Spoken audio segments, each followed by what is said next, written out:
이정후가 6경기 연속 안타 행진을 이어가고 있었습니다.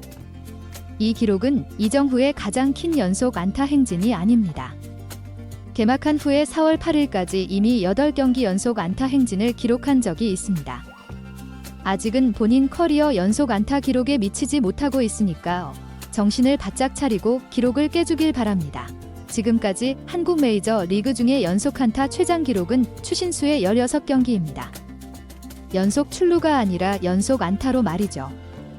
당시의 추신수는 신시니티 소속인데 그 해에 타율 2할 8푼 5위, 홈런 2개, 출루율이 내셔널 리그 전체 2위를 했습니다. 전성기 시절이라고 보면 됩니다. 연속 안타가 자주 나온다는 건 그만큼 그 시즌이 좋은 활약을 했다는 증거가 됩니다. 이정후는 29경기를 출전하는 동안 112타수 36안타, 3할 2푼 1리의 타율을 기록하고 있습니다. 이 성적은 정말 엄청난 건데요. 이대로 쭉 이어진다면 최수의 3할 9위를 넘어서 한국인 메이저 리그 한 시즌 최고 타율을 넘어서게 되는 것입니다. 그런데 지금 그걸 논하긴 너무 이르죠. 이정후는 이 제4월 한 달 경기일 뿐입니다. 더 좋은 기록이냐 아니면 성적이 줄어들 것이냐, 그것도 아직 판단하긴 이릅니다.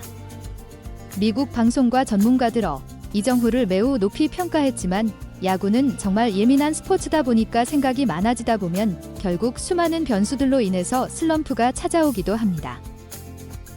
수많은 변수가 뭐냐? 팀 성적, 동료들, 개인 성적, 처음 상대하는 투수들과의 경기, 희한한 주심, 사생활로 인한 영향 등 정말 많은 변수가 있습니다. 이정후는 메이저 리그 2년차라고 하지만 사실 이제 2달 반 정도밖에 경험하지 않았습니다.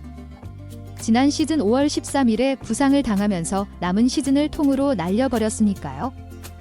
이정후가 지난 시즌 성적이 만족하지 못했던 건 첫 데뷔 때 1번타자로서 메이저 리그 투수들을 상대하는 법을 바꿨던 것도 있지만 팀 성적 자체가 좋지 못한 것도 있습니다. 샌프란시스코가 지금 현재는 6할이 넘는 승률이었지만 지난해에는 루징 시리즈가 많았습니다. 자, 이정후 개인 기록이 여러 가지 영향이 있을 수밖에 없다는 것입니다.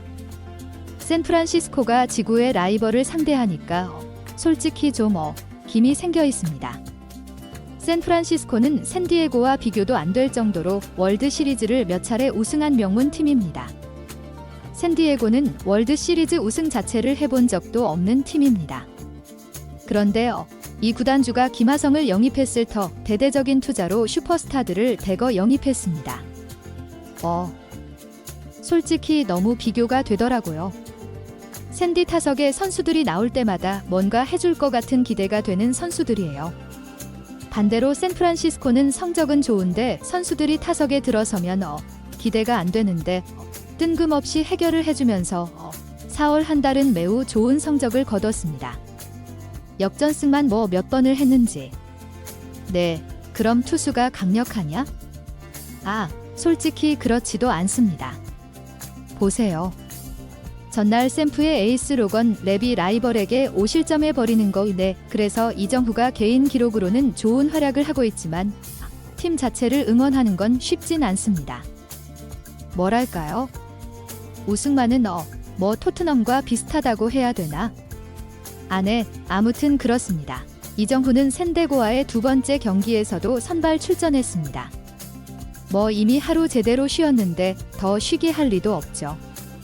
이정후가 상대할 투수는 마이클 킹이라는 투수인데 지난해 이미 상대를 해봤습니다.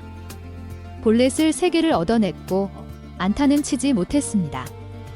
마이클 킹 또한 출발이 매우 좋으면서 1점대 평균 자책점을 기록하고 있고 성적에 비해서 연봉이 낮은데 FA가 되면 대박을 터뜨릴 상황입니다.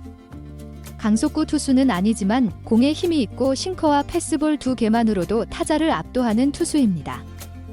그리고 샌드의 팬들의 응원도 한몫을 합니다. 더 적극적이고 더 활기차다는 느낌을 받습니다. 그러다 보니 홈에서 무지하게 강한 샌디에고입니다. 그래서 김하성이 샌디에고 있을 때 꿈을 이루지 못했지만 분위기만큼은 진짜 굉장히 좋았죠. 샌프란시스코는 전날 패배를 서력을 해야 할 텐데 이외에 샌프란시스코는 앞서 나갈 기회가 있었습니다. 마이클 킹이 0점이 잡히지 않으면서 고전을 한 것입니다. 그래서 이 번타자 아담에스가 볼넷으로 출루를 했고 이정후가 기회를 얻게 되었습니다.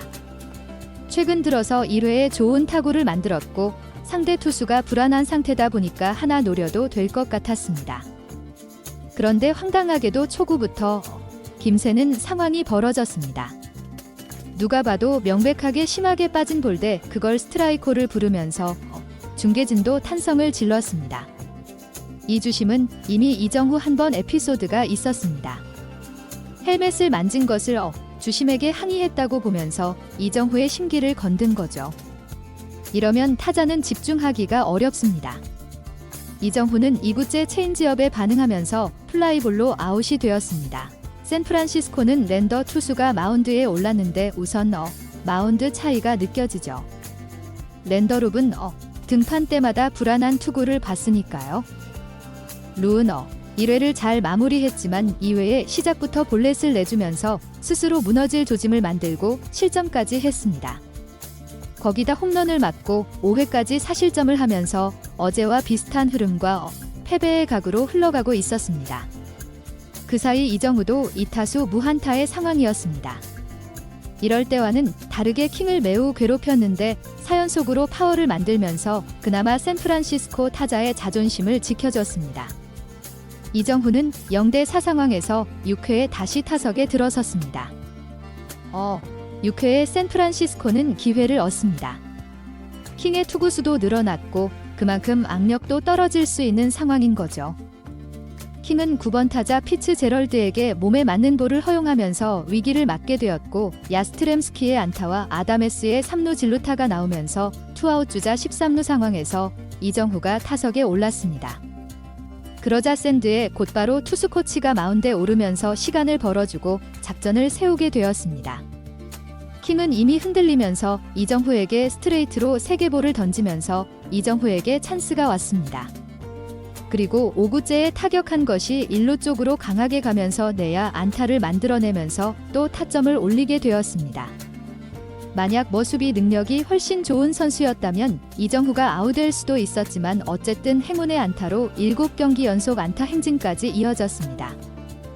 자, 그럼 이런 상황에서 응원하는 입장에서 기대감이 들어야 하잖아요. 그게 야구 응원의 묘미이기도 하죠. 그런데 체프먼이 나왔고 4번 타 다른 놈이 또 삼진 아웃으로 찬스를 물거품으로 만들어놨습니다. 아니 4번 타자가 두알육이면 진짜 어떻게 팀이 잘할 수 있습니까? 네, 그런데 본인은 정작 컨디션이 좋다면서 걱정하지 않는다고 인터뷰했다고 하죠. 네, 그러면서 유해는 1대4로 만족해야 했습니다. 그런데 샌드는 여기서 한 점 더 달아나면서 1대5로 벌려놓았습니다. 샌프란시스코는 뒤늦게 추격하기 시작했습니다. 라모스의 홈런과 8회 동점까지 만들 수 있는 기회가 왔습니다. 야스트렘스키도 홈런을 치면서 2점 차까지 추격을 한 겁니다.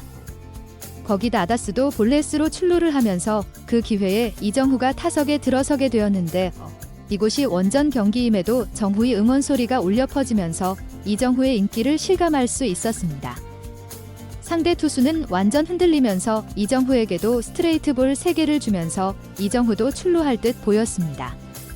하지만 상대 투수가 포기하지 않고 이정후를 상대하면서 풀 카운트까지 만들었는데 이정후가 6구째에 밀어쳐서 타구의 방향이 애매하면서 안타성 코스가 되었는데 샌드이고 좌익수의 얄미운 슈퍼캐치가 나오면서 이정후의 안타가 또 도둑게 되었습니다. 이정후가 호수비 할 때는 마냥 좋았지만 이정후의 안타가 호수비로 몇 차례 아웃이 되니까 진짜 참 속상하더라고요. 네. 이정후는 7경기 연속 안타까진 좋았지만 이번에도 4타수 1안타로 타율이 좀 아쉽게 되었습니다. 최근 정타가 나오지 않고 있고 생각이 많아지는 듯한데 이제 홈에서 올 시즌 최약체 팀 콜로라도를 상대로 반등할 수 있길 응원하겠습니다. 샌프란시스코는 2연패로 순위도 역전이 되었습니다. 이정후의 최종 성적은 세알 1푼 불이 최단 안타 1위와는 여전히 단 2개 차네. 나빼드죠. 이정후 파이팅! 이상